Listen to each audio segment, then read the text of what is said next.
सोमवार व्रत कथा। भगवान शिव शीघ्र प्रसन्न होने वाले और बहुत ही भोले स्वभाव के माने जाते हैं, इसलिए तो उन्हें भोलेनाथ कहा जाता है। माना जाता है कि शिव जी को प्रसन्न करके और उनकी कृपा पाने के लिए किसी कठिन अनुष्ठान की आवश्यकता नहीं होती है। वो अपने भक्त की सच्ची श्रद्धा से की गई आराधना से खुश हो जाते हैं। सोमवार का व्रत रखने व इस दिन से जुड़ी कथा का पाठ करने से जातक के घोर संकट भी कट जाते हैं।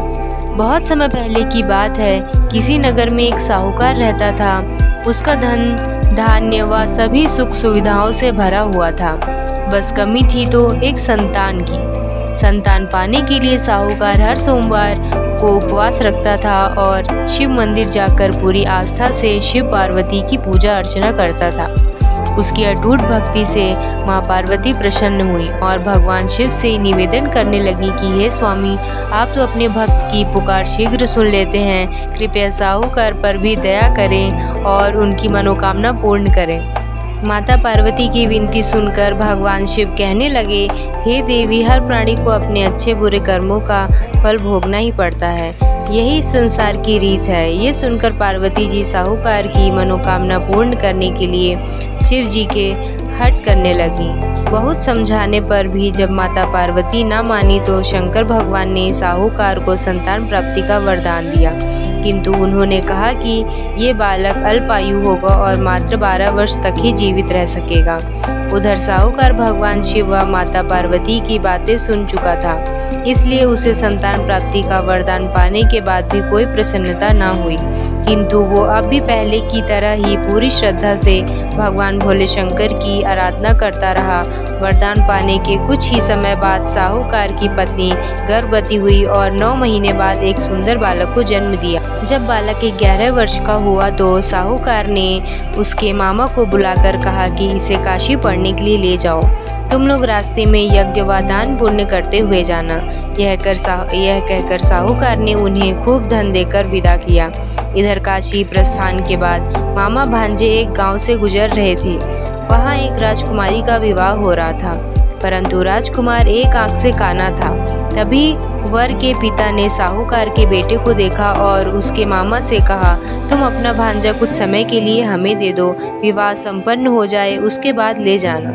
राजकुमार के पिता ने दोनों को खूब धन दिया और इस प्रकार साहूकार के बेटे के साथ राजकुमारी का विवाह संपन्न हो गया।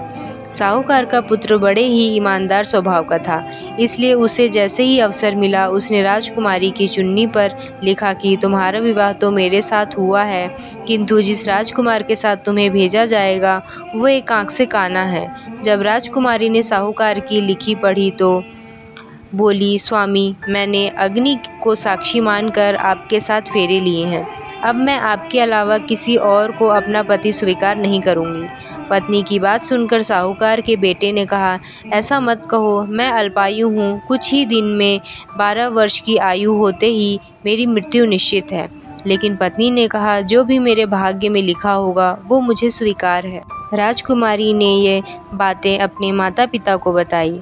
इस पर राजा बहुत क्रोधित हुए और उन्होंने अपनी पुत्री को उस राजकुमार के साथ विदा किए बिना ही बारात वापस लौटा दी।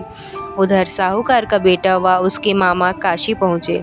वहाँ जाकर दोनों ने कई यज्ञ अनुष्ठान किए और साहूकार के बेटे ने विद्या ग्रहण करना शुरू किया।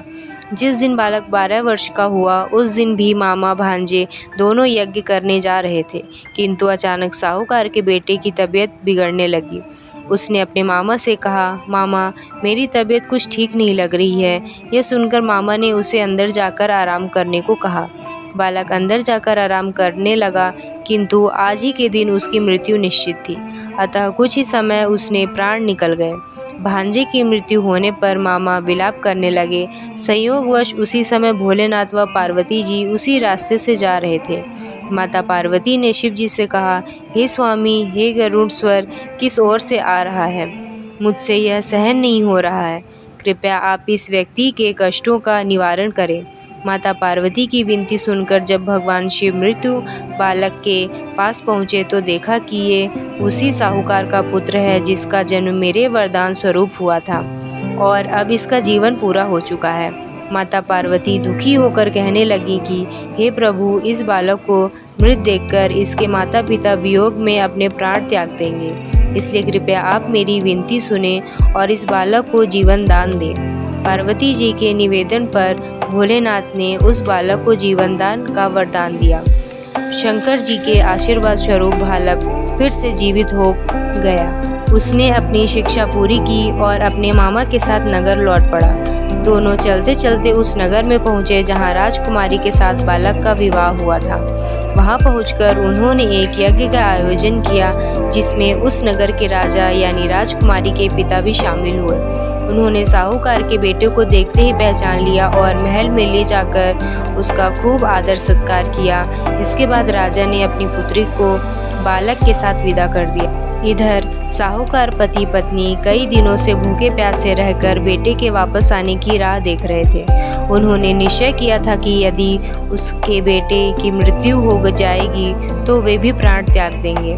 लेकिन उसी रात भगवान भोलेनाथ साहूकार के सपने में आए और कहा, हे साहूकार, मैंने तेरे सोमवार के व्रत करने और व्रत कथा सुनने से प्रसन्न होकर तेरे पुत्र को पुनः जीवन दान दे दिया है। बेटे के जीवित होने का समाचार पाकर दंपति बहुत खुश हुए और भगवान शिव पार्वती को बारंबार प्रणाम किया। तो बोलो भोलेनाथ की जय।